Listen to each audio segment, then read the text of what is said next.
Hello, my name is Brennan. And my name is Jesse. And we've been brothers our whole lives. We also host a podcast called Dad, I Have to Pee. Every Friday we discuss parenting and punk rock with a special guest. We also answer your listener questions and impart our questionable wisdom. Available on Spotify, Apple Podcasts, and all other places. We're also on Instagram, Facebook, and Twitter at Dad, I Have to Pee.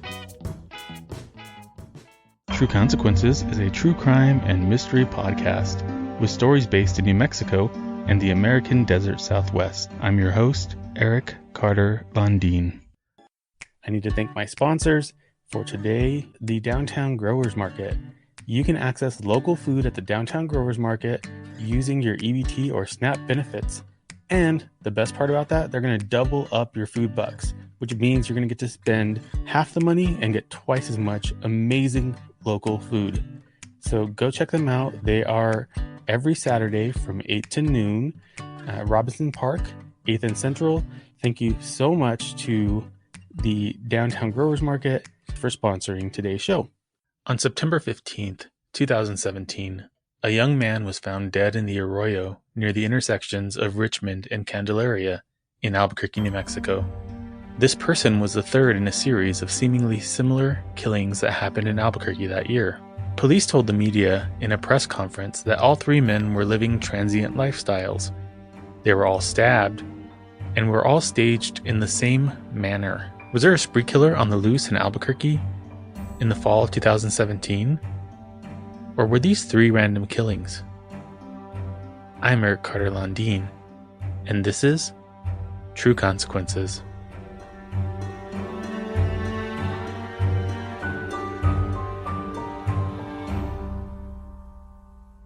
Eric Hicks was a 33-year-old man. His mom told me that he was her firstborn son. She had him when she was only 16 years old. He was said to have been very funny and the type of person who would go out of his way to help anyone who was sad or needed help. His mom told me that he had a huge heart and he would befriend kids who were not popular or didn't have many friends. Eric struggled with drug addiction for a long time, and this would lead the media to go out of its way to highlight this struggle after his death.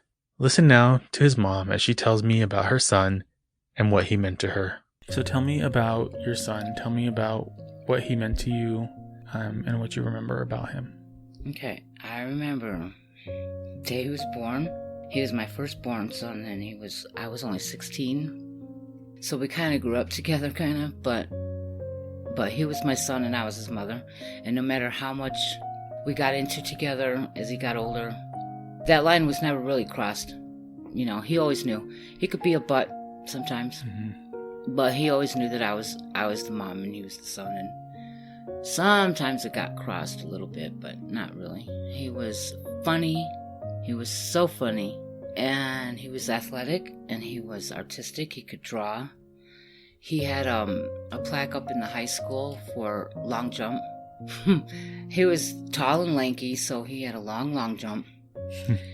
And he was my best friend. He had a huge heart, which carried into his addiction. He couldn't see. He almost like an empath, I swear. He could cry if he saw you crying. He could feel bad to hear somebody's heartbreak, or he was like that. He was the one that always brought the dorky little kids home. Like, really, really dorky little kids. They'd come, Mom, can my friend Franklin come for lunch? The little pencil neck kid or a little fat kid named Charlie they used to bring over. Just because he was popular in school, even in, like, grade school. But there was always kids that, weren't that popular. Eric was just drawn to him and picked him up and brought him home and became friends with him. And he was just like that. And it's hard, even when he was in his drug addiction, two before he died, and then one after he died, and all three were girls. When they found out I was his mom, told me stories about how he happened to come upon three different girls from three different areas of his life and times of his life, told me almost the same story. They came up, he just happened to, come across them when they were in a really bad way. One girl's boyfriend was beating her up, and Eric jumped in, and the guy took off. Eric took care of her for the rest of the night. This one was after Eric was already on drugs, and one girl got abandoned by her boyfriend at a gas station, and she was dope sick, and it's 2 o'clock in the morning, and she had no money, and she had nowhere to go, and she was scared, and Eric just came walking up, just the same thing, you know, all of a sudden Eric just came walking up, and asked her what was wrong, and she told him what was going on, and he went in the gas station and bought her a bunch of food with his food stamps and stuff, and then came back out and told her that he could get her well, you know, that he had some shit. And I guess they went behind a building. They went down a little bit, and they went behind a building, and she thought Eric was going to expect, you know, sex. Yeah. Yeah. And so she got real nervous, and he was like, well, what's wrong? And she had made a comment like, she doesn't do this or something. And he said, like, do what? And this is the girl telling me. This isn't like Eric. I mean, so I know it's true. Yeah. Plus, I had heard it before about Eric. And he said, no, I don't. Girl, did I say anything about, you know? He said, you're sick. And I'll help you, you know. And that, you know, if Eric had one, you'd have half, you know. I mean, that's just how he was. And he did it even into his drug addiction. I mean, he was funny, and he was always funny, but not knock funny, you know, funny like, you know, he would just have something like witty, like real quick witty, and make you laugh. And then as he got older, I think he realized, and so he appreciated his own humor, and he realized what he had. I mean, he used it on purpose to make you happy. Sure. He had a huge heart. He just had a huge heart, and he was just wonderful. He was like my best friend. He didn't mean to go the way he went. Yeah, I think you know, everybody has their struggles in their lives, and that's why I don't like judging. Don't judge people. Yeah, because you don't know their story, you don't know what they're dealing with, and just because their struggle looks different from yours doesn't mean that your struggle's any better than theirs is. And just like everybody else, he didn't start out you know, panhandling and stealing food and, you know, stealing from people he cared about. Yeah, he didn't start out that way. I mean, you know, he was a brother and a nephew and a son and a daddy. You know, he was just like everybody else. I mean, you know, things just got to him, and yeah. I talk about this all the time on my show, that really, like, there's no such thing as a throwaway person. It doesn't matter what anybody's circumstance is. Nobody deserves to die. You know, you're sitting here in front of me, and obviously in pain, in emotional pain. You know, even though Eric had addiction struggles, he still had a lot of people who loved him and cared about him and didn't want this to happen to him. So he didn't deserve it. Nobody deserves it. Right. You know. Right. You don't. Nobody deserves it. Yeah. It doesn't matter what you're dealing with or what you're going through. Even the one that did this to him doesn't deserve it to be done to him, I don't think. Yeah. To me. Yeah. Maybe stay locked up. Sure. But not to be tricked like they did to Eric. Yeah. So, anything else you want to say about Eric before we get into it? Just that he was beautiful inside and out. And he was, you know, what God gave me and his dad, nobody had the right to take away. Yeah. And he really was a great person. He was really a great person. He was funny, he was energetic. And, you know, Eric did not even drink or anything till way into his 20s. I mean, he wasn't a party person. He wasn't, you know, I mean, when it hit, and it took him quick. Mm-hmm. Like, in a matter of, like, 5 years. You know? He loved his ex-girlfriend, Ashley. He loved her to the moon and back. And he loved his kids, Darian and Noah. And then life, you know, kind of kicks your ass, and things happen, and then you start falling, and then you can't get up. But he was, like, really funny, like, very special, very loving. Mm-hmm. He was just a good man. He was a really good man. If you would have known him, like everybody else, if you would have known him before this hit, you would have said, no way. You would never believe that Eric would fall into drugs. Yeah. You'd never believe it. I have often said on this show that there are no throwaway people, and listening to Lisa tell me the story of how her son impacted her life is a strong reminder to all of us that no matter what struggle somebody is going through, they matter. The family members that get left behind in a tragedy like this often feel the brunt of the pain when they hear their family members being disparaged in the media.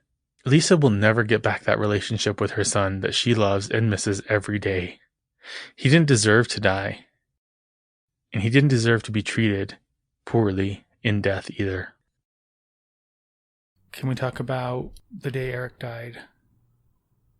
And I know you didn't really understand the whole story until later. I still don't know the whole story. I still don't know the true story. All I know is one day me and Robert woke up, and it's about 10 o'clock in the morning, and the phone rang. Robert answered it, and he handed it to me, and it was a sheriff here in Santa Fe. I think it was either Gomez or Gonzalez. And he said, and I was on probation at the time, and misdemeanor probation. And he said, this is Sheriff Gomez or Gonzalez. And he said, I'm actually at your old place that your former residence, which was, me and Robert had moved here August 5th. And this was September, I think it was the 16th. And I thought I was in trouble. And he said, I'm over here. Realized I found out that you don't live here anymore. And so the manager told me Robert's phone number, because he didn't know where we had moved to, but he gave him Robert's phone number. And my first, am I in trouble? Oh, am I in trouble? Mm-hmm. I mean, I was like, oh shit, So he said, no, ma'am, you're not in trouble. You're not in trouble. I just need to talk to you. And then I thought, okay, this is like a setup or something, but I knew I didn't do anything wrong, So I knew it right then and there, and I put my hand over the phone, and I looked at Robert, and I said, something's wrong. Something's wrong. Here it is, because I've always said I'm going to get a call or a knock at the door. And, of course, this day I got both. I said, here we go. This is it. I know it is. So, I'm really bad with directions, so I had to give him the phone to Robert so Robert could give him directions to get here. So Robert sat outside on the porch and had the door open, and I was just kind of pacing back and forth like, oh shit, oh God, I just know it. And so then I heard him say, Robert, Lisa, he's here. So I walked out of the porch, and he got out of his car. He was just pulling up, the sheriff. He got out of his car, and he took his hat off, and that's when I knew that. I knew it was my son, Eric. Is it? I just remember saying, is it? Because I couldn't even say Eric's name. Is it? And he said, do you have a son named? And at the same time, we said, Eric Hicks. And he said, yes, ma'am, I'm very sorry. And I said, is he, and he said, yes, he's been found deceased. So I don't remember a whole lot after that. I remember just folding on the porch and Robert and the sheriff sitting me down on the chair, and then him and Robert talking, and I just remember rocking back and forth and crying and just, oh God, this is it. This really happened. He's really gone right now. He's really gone. And so I remember him giving Robert a card. Well, I asked him what happened. How did it happen? What happened? He said, I don't know. I'm from Santa Fe. I was given like the duty to just come and inform you, notify you. And then that's when he gave me a card for the detective in Albuquerque. And he said, call her and she could tell you, what happened. And so I said, okay. And I don't remember him leaving. I don't remember saying goodbye to him. I don't remember coming back in the house. I just remember me and Robert thinking, oh, please just let it be an OD. He did a big old shot of heroin and he just folded. He just nodded out and just didn't wake up. Please, please, please. And then Robert kept saying, well, call. And I couldn't even wrap my mind around what was happening. So it took me a minute. But then while I was sitting there waiting, I was thinking to myself, they wouldn't have a detective for a freaking OD, Mm-hmm. But I said, no, this is going to be bad. I already know. This is going to be real bad. So I called her and she answered right away. I said, my name is, Lisa, and I'm calling for my son Eric Hicks, and I'm calling for Detective Jody. And she said, hi Lisa, this is Jody. And I said, hi, and she just, let me just start by saying that I'm sorry. I'm so very sorry. And I just said, can you just tell me how it happened? And so many things, and I think everybody knows this, in different situations, so many things go through your brain at once. Like, so many things go through your brain at once. And I thought, okay, I already know it's not an OD. Well, please, maybe he just got shot. Like, maybe they just shot him and he just like fell out, just boom, like that. Please don't let it be like they stabbed him or... He suffered. Yeah, or he suffered. And so, when I asked her, she said he had been stabbed. And he suffered. And that was it. He was stabbed 3 times, and then they left him there in the arroyo, and that was it. And then we didn't know anything until we found out who had done it and who was involved and what had happened and the story. And then all of a sudden I get like 4 different stories, and I don't know who's telling the truth. And so I'm sitting here like grieving the hell out of my son, and I can't even like tell him, don't worry, baby, we'll get him, or, because we don't even know who did it. And then when we found out, it was even worse. And then, like, directly after that, all of a sudden, you get bombarded with all these calls. It's like, how does everybody know? As soon as I talk to the detective, you know what I mean? Everybody starts calling, and you're talking about, like, funeral arrangements, and, like, medical examiners, and forensics, and all this shit that, like, you're like, oh my God, with my son in the middle, like his name mixed up with all that. It's like, whoa. I remember his girlfriend calling, and then his ex-girlfriend calling, and his dad is calling from Nashville talking about whatever you want, babe, whatever you want, And I wanted to get him cremated because I thought, in my mind, he had already been in the dark and in the dirt and all that for long enough, and I wanted him to be with me, so wherever I was, so I have him in the bedroom with me. And then Scott had bought 2 big urns, and then he bought 3 little ones. So I mean, it's like everything's just a blur. Sure. It's just terrible, and then it just got worse from there. Can we talk about what you found out later from what that happened? Okay, so I just stayed, and I just want to say that the last thing I said to Detective Jody, for the very first time I talked to her, this conversation, when she told me what happened, we were saying goodbye and almost hanging up, and I said, Detective Jody, and she said yes, and I said, will you please don't let him be forgotten. Like, please don't forget about him. And she said, oh no, I have his files right here, I'm looking at his picture on my desk, and so I said, okay, and so I trusted that, So we just went by, and we were staying in touch, and she would call me and say, one time she called me and said, or she texted me and said, did Eric have any jewelry? And Eric didn't wear jewelry. He got his eyebrow pierced years ago and took that shit out right away. He didn't like it. He had a diamond in his ear. Every once in a while, somebody would give him a diamond, and he'd put it in, and then he'd cluck it for some dope or something, But it wasn't like rings, bracelets, necklaces. So I texted back, no, he wasn't a big jewelry wearer. And then like that, she texts me, and, I text her back, and okay, so then all of a sudden one day she calls me and she says, okay, we got him, and she had told me that 2 girls had told her, about what they knew, which was after she called me and said, okay, we got him, is when I found out what the girls had said and all that. And she just said, his name is Charles Ziegler. She said he's in jail actually right now. We got him on a probation violation. She said, but I'm going to have him held in jail long enough to where I can formally charge him with murder while he's already in, because if he gets out and he knows we've all been asking in his net, he'll bounce, So I said, okay. So then she calls me and said, okay, he's been charged. Okay, so that's it. When this all first happened and I was getting all these calls, his girlfriend called me, Autumn. And I said, Autumn, what the hell happened? Like, what happened? I don't know. I said, well, come on, what happened like that day? You guys woke up and take it from there. Well, she told me some guy named Texas. I said, do you have any idea who would do this to him? She said, well, Eric got us a motel room. And then we were getting high and this and that. Well, I started getting sick, so Eric went to go get more. And while he was gone, there was a knock on the door and I answered it, and it was 2 people. And so they told me, well, we just saw Eric. Eric said for us to come here and wait, tell you to let us wait, and he'll be back in a minute.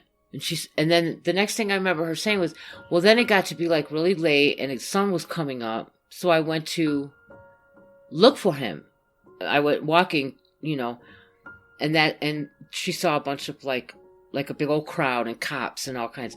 And she said, I just knew. So I went walking over there, and one of the cops, or some guy told him some guy just got killed down there. There's some guy got murdered. And she said, I just knew. So she talked to some cop, and Eric didn't have a wallet or anything on him. I always managed to lose his identity. She told the cop, I think it might be my boyfriend. And so she told the cop what he looked like and his tattoos. And the cop went down and came back and said, yeah, that's him. We're going to take a quick break.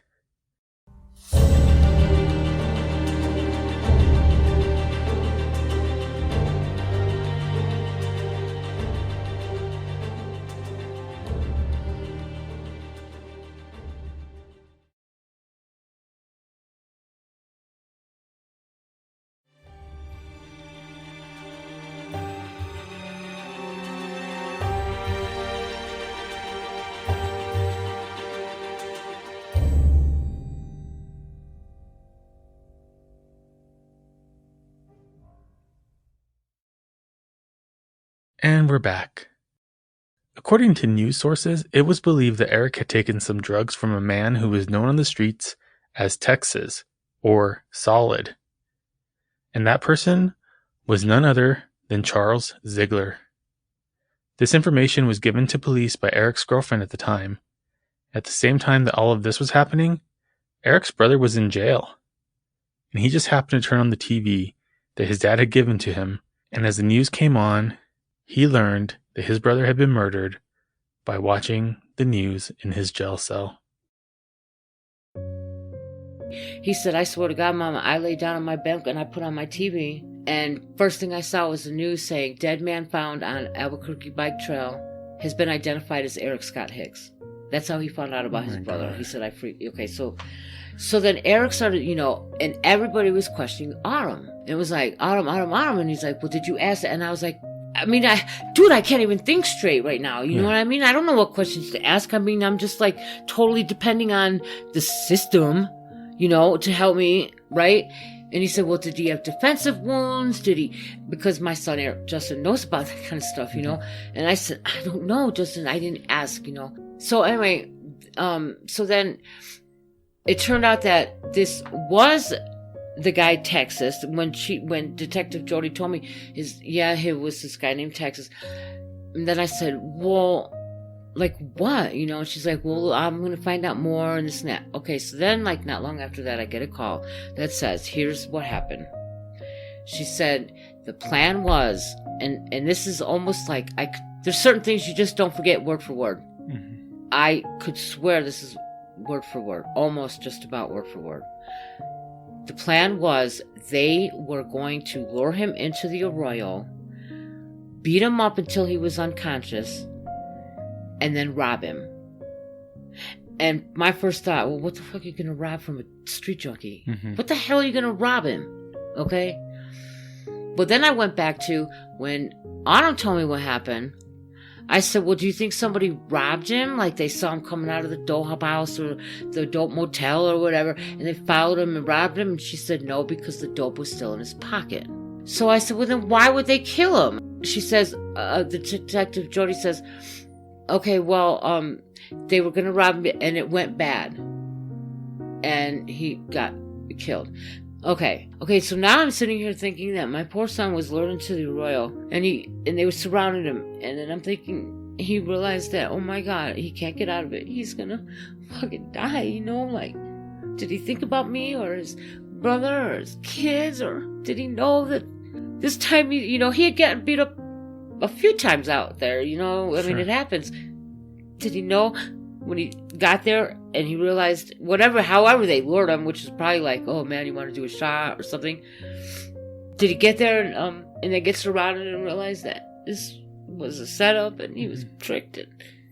Did he know he was going to die? Or, you know what I mean? And then next thing I know, I get another story when I'm thinking that. Well, then James calls from the courts. He's like the advocate, like the victim advocate. Yeah.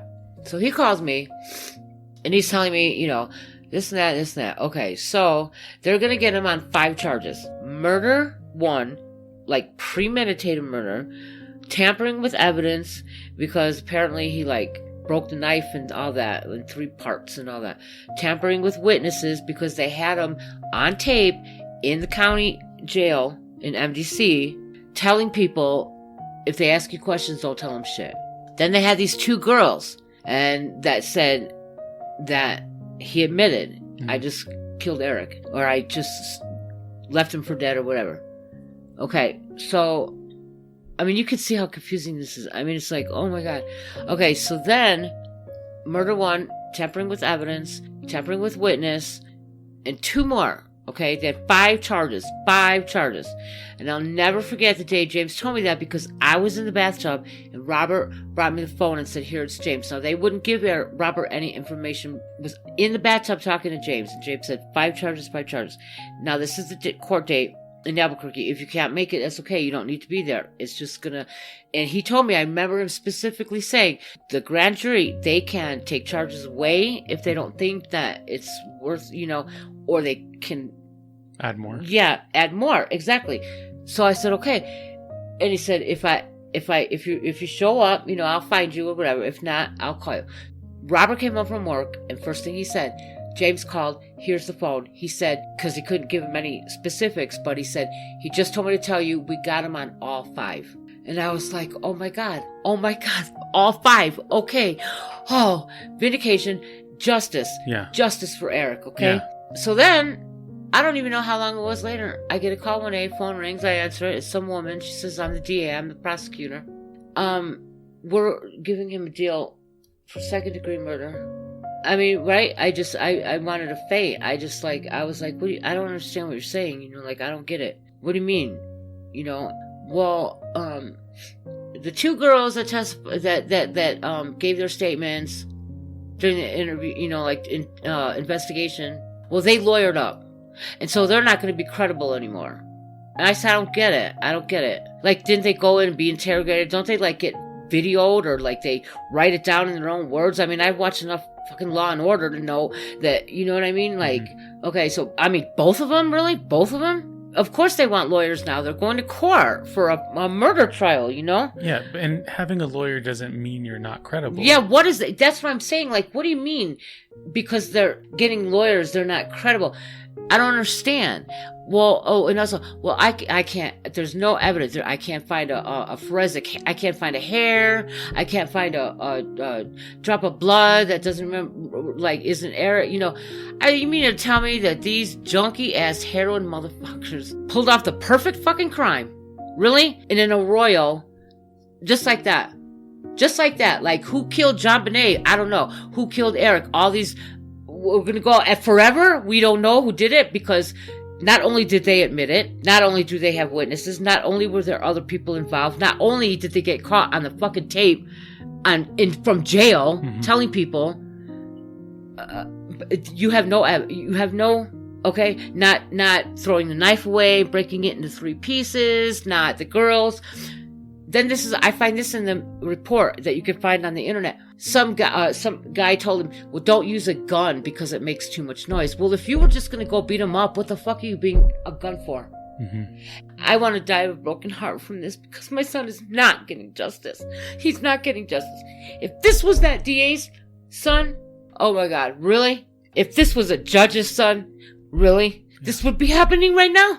You're a DA and you're sitting here, and another DA is telling you, oh, your son, well, we just can't find anything, and oh, there were 5 charges and we have proof, and the grand jury voted to go ahead and indict him on 5 charges because they had enough evidence. Oh, but now all of a sudden there's no evidence, and you can only get him on 2nd-degree murder, and he gets 8 fucking years, right? I mean, I felt sick. I told her, I'm going to be sick to my stomach. I have to go. And I hung up on her, and I never heard from anybody ever again. I never heard from anybody ever again. So Charles writes me a letter, that says, okay, now, when Eric was already gone, and I was talking to Detective Jody, she was talking about they had the car in the forensics, okay? And she said we found blood in the car. And for some reason, I don't know why, it had already been like a few weeks, But when she said we found blood in the car, I don't know why, but that shit hit me so hard. And I was like, oh my God, was it his? I mean, blood in the car, I don't know why oh my God. And I was just like, oh my God, was it his? She said, I don't know. I haven't gotten it back from forensics yet. And I mean, this is not a nightmare. It's just one of those like, oh God. And I was just like, oh my God. Okay, well, when it came back, turned out it was this girl named Flo. It's blood. Okay. Now, Flo is a girl that Eric was messing around with on the streets. He had his girlfriend Autumn, but then, he had his street chick, So apparently, the blood came back as Flo's. So it depends on which story you listen to. Detective Jody told me that earlier that day or something, Autumn and Flo came in contact and they got in a fight. They started throwing blows. Autumn picked up a rock and smashed her in the head with it. Okay? Flo in the head. Somewhere along the line, got the blood on her and then transferred it back to the car. Okay. So that's how Flo's blood got in the car, which was no big deal because Eric was still alive. Sure. The pain of losing Eric was only made worse by the fact that the DA decided to make a plea deal, which led to reduced charges and reduced sentencing. This caused more grief for Lisa and her family. And then to make matters worse, the accused killer, Charles Ziegler, reached out to Lisa by mail from prison. He claimed that he wanted to get the real story out to her. It's important to know that after the letter was written and sent to Lisa, Charles and his legal team asked the judge to overturn his sentence, and he claimed that he was innocent of all the charges. They even asked the court to do additional forensic testing, claiming that it would clear his name. So, when Charles wrote me this letter, he said him and his friend were like under the bridge or in the Arroyo, I don't know, somewhere. So, like in the bridge or something.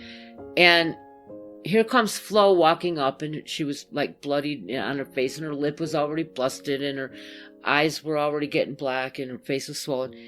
And she said Eric had raped her. Eric had forced himself on her and raped her.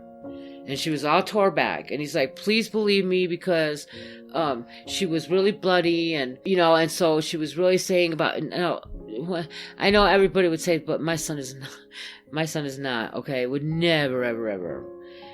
Like, he probably couldn't even, and I'm talking my own son, okay? Mm-hmm. He probably couldn't even, you know what I mean? Sure. Let alone force himself.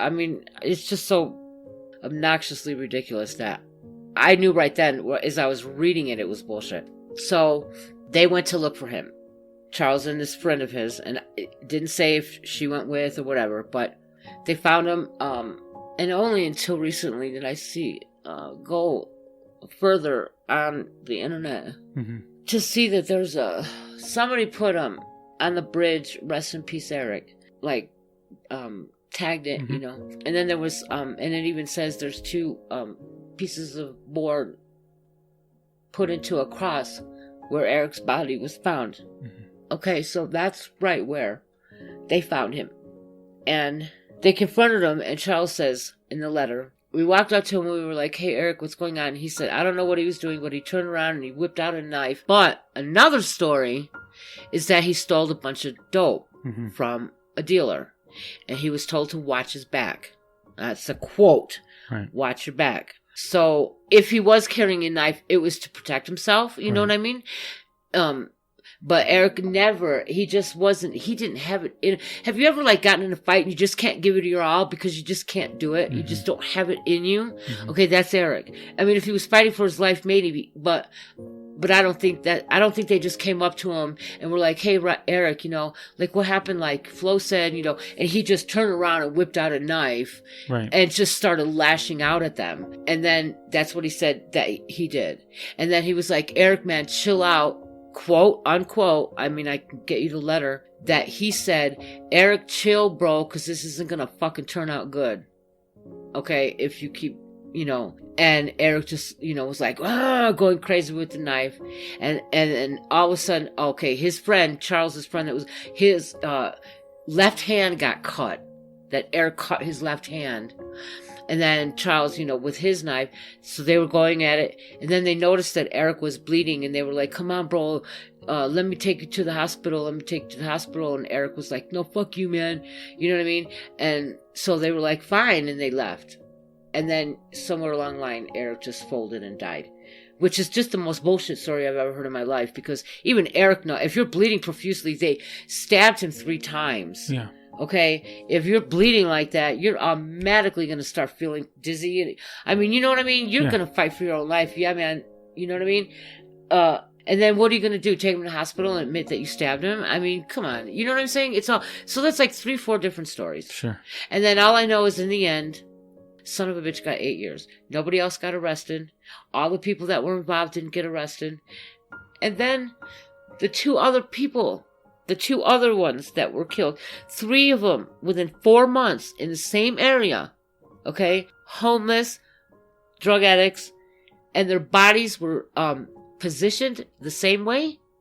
And the one on the internet, the one guy says how your body is positioned, how they manipulate your body into a certain position, to like make a statement or, you know what I mean? And all 3 of them, right? And it just seems like if all 3 of them had the same, were all killed in the same area, all stabbed, and all positioned in the same way, then how come only Charles Ziegler is getting charged with my son's murder and not these other 2? I mean, because isn't that how does that happen? Yeah. Do you know what I mean? And I never heard from the DA again. I never heard from Jody again. So from the very first phone call I ever talked to Jody, and I asked you not to let my son be forgotten. That's exactly what she did, I feel like.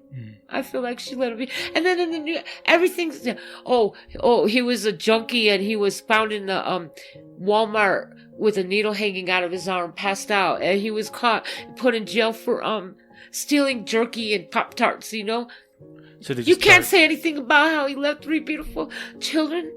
Or he was a son and a brother? That's all you got to say about him? Is that he was a junkie? Justice? Hell no. I bet you a judge's kid would get justice. I bet you that DA, when she called me, I bet you if her son was the exact same scenario, you think that DA's kid or that judge's kid or any lawyer's kid or anybody, a cop's kid, anybody in authority or above me, little peon-ass woman that just says junkie son, you think any of them, 5 charges from the DA, from the grand jury, you think he would get none of them? And then second degree murder, 8 years. 8 years, he's going to be out in a minute. It's not right. And I'm sorry. I'm yelling. It makes me mad. It makes me angry. Because my son mattered just like everybody else. My son was no better than anybody else's child. And I believe that there is a lot of unfairness. Yeah. I just believe it's unfair. I know there's nothing that I can say or do to make it better for you. Nobody can ever say when your child dies in the worst possible way, in the worst manner. The only thing you can hope for is justice. Yeah. It's the only thing you can hope for is to know that they died, but and they you go through those stages, right? And I yell at Eric sometimes, you stupid fucker, I told you to get off the drugs. I told you this was going to happen. I get mad at Eric, but he paid for what he did, Mm-hmm. He paid for his own mistakes, and he paid for, but the person that did it doesn't pay anything. 8 years, they're still getting high in prison. Yeah. And then he gets out, and he's just going to be, like, oh yeah, I did 8 years. Yeah, and he'll still have a life ahead of him. And his children, or he'll get to have children. And then my son's funeral was on my daughter's funeral. Me and Robert lost our baby the day she was born, September 25th, 2006. And her funeral was the 29th, September 29th. It took me almost 2 years to realize that Eric's funeral was on the same day. It took me over 2 years One day I walked in the bedroom and I said, Robert, do you realize that Eric and Melody's funeral was on the same day? It was also Eric's, the last son he had with Autumn, turned 2 the same day. It was his birthday. And Eric's funeral was his son Ethan's second birthday. And like, I'm going through all this pain. Like, what did he ever do that was so bad?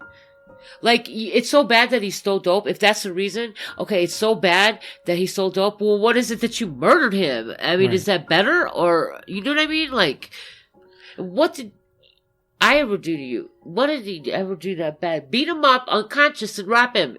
Supposedly, do it. Break his legs. Break his arms and his legs. Yeah. You didn't Let have him to live. kill him. Yeah. You didn't have to kill him, man. Did you have any idea as soon as you killed him and you watched him fall and you walked away and left him there to die? Did you realize about what was going to happen from the time I got the knock on the door to tell me my son was murdered? Did you have any idea how much heartbreak you were going to cause? And then people like, the courts, they don't give a shit. Really? How do you get on 5 charges from the grand jury? And then it gets put down to second-degree murder with all that evidence. No evidence. How do you not? No witnesses. How do you not? Oh my God. He was, okay, because he admitted. Right. See? That's why he got second degree. Yeah, he got a plea deal. Yeah. Why would you get a plea? I mean, how can that not be slap off? God, you're going, that's it. Boom. 30 years, bro. I mean, for all of it. What happened to the tampering with evidence? Right. With a knife? That's still a charge, right? Yeah. Just because you admitted to killing him doesn't mean that you still don't get charged for breaking the knife and right? I mean, shouldn't that stick still?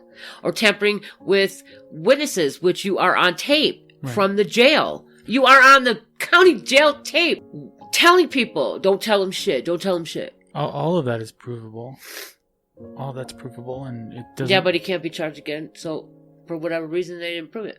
Or they didn't carry it through. They didn't pursue it, yeah. And I don't understand. I mean, what? My son's such a piece of shit junkie, and the guy that killed him is such a better junkie that, you know what I mean? My son was sentenced to life for whatever, you know? Yeah, he's gone. I was sentenced to, like, dying of a heartbreak slowly every single day. And this guy gets out in 8 years like he's a better human being or what? Like a better, like he's worth more, or you go to jail for drugs more. Yeah. Oh, yeah. For murder. For distributing pot or whatever, yeah. Yeah. It's not right. There's so much wrong with our justice system, and I can tell you that... Makes me sick. At first, I want to say thank you for your bravery. I know this wasn't easy, and I know it was painful. I told you it would be hard for me. But I want you to know that now we will make sure that Eric is not forgotten. Okay? Thousands and thousands of people are going to hear his story. And we're going to use story... He was my best friend. His story, along with all the others that I've talked about, is going to help make change in the state. And everything that I do from now on is in honor of him and of everybody that I've talked to. I won't let him be forgotten. I promise you. Yeah, because he meant something. Yeah. He was somebody's... He was your world. I was just going to say that. He was somebody's world. He was everybody's world. He was a father and a son and an uncle and a brother and a grandson. And he mattered. Yeah. God put him here. He mattered. He still matters. He still matters. He does still matter. He still matters. And I will make sure that nobody forgets that. I thank you for that, Eric. Eric, I like that name, Eric. I like that name, Eric. Anything else you want to say before we wrap it up? Just rest in peace, my baby. And I love you, and you're with your baby sister now. And I'll see you when I see you on Jupiter. And I love you, Eric. And I'll try with the help of my friend Eric to make sure you're not forgotten.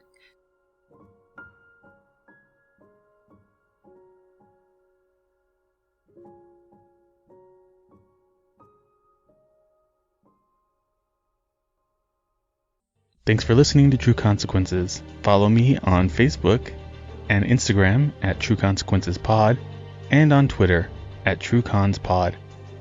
True Consequences is listener supported. If you'd like to support this one-man show, please go to patreon.com/trueconsequences. Thanks for listening, and stay safe, New Mexico.